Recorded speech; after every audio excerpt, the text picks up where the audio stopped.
Good afternoon. Today we are going to start with a new chapter for class 8 algebraic expressions. Before starting exercise, before doing question, there are some terms we must understand. These are very important in order to understand algebraic expression. What is an algebraic expression? Any mathematical expression which consists of numbers, variables and operations are called algebraic expressions. So when I was narrating, I was pointing out the definition of algebraic expression. There are some terms which are described, which are mentioned in this definition, and we must be aware of them. And I have told you, I have taught you earlier in 7th class, also in 8th class, in linear equations. First one is variable. What is a variable? Variable, let us proceed according to the sheet. First one is term. What is term? Every expression is separated by an operation which is called term, like 7 and 2n are two terms in the above figure. Term consists of variable and constant. Any term, anything which consists of variable and constant is called term. When we combine more than two terms or sometimes one term, it is called an expression.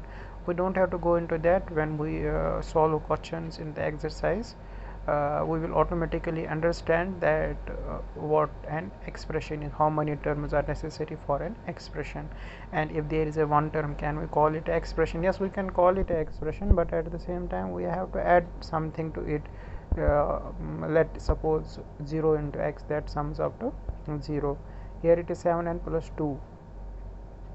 So there are two terms. So noteworthy point over here is that 7, it consists of variable plus constant, not plus multiplication.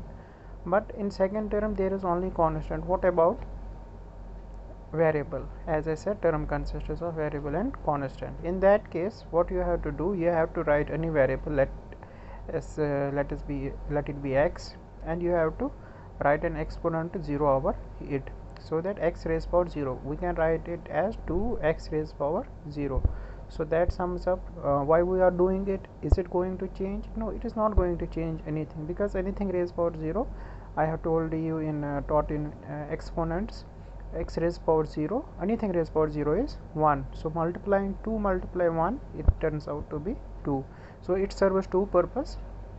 It serves our purpose, that in order to understand that what term is, so you can understand that if the variable is not given, you can place some variable and have exponent 0. Otherwise it is not necessary to place x raised power 0, and you are not going to notice anywhere term, if there is a constant, alone constant, you are not going to find any variable attached to it having raised power 0, because it is self understood. What are factors? Factors are you aware of. 7 and for example factors, it consists of how many? Now it consists of 7 and n. So for example, I can quote you an example over here. If it is going to be a 6x, so 6x, what are going to be factors of 6x? Do prime factorization of 2 and x will remain, do prime factorization of 6 and x will remain as it is. 6, 2 2s are 2 into 2, 4 into, yeah, you can 6, 3 2s are 6, like that. Whatever prime factorization you will do, 2 3s are 6. So 2 and 3 are going to be factors of 6 and x will remain as it is.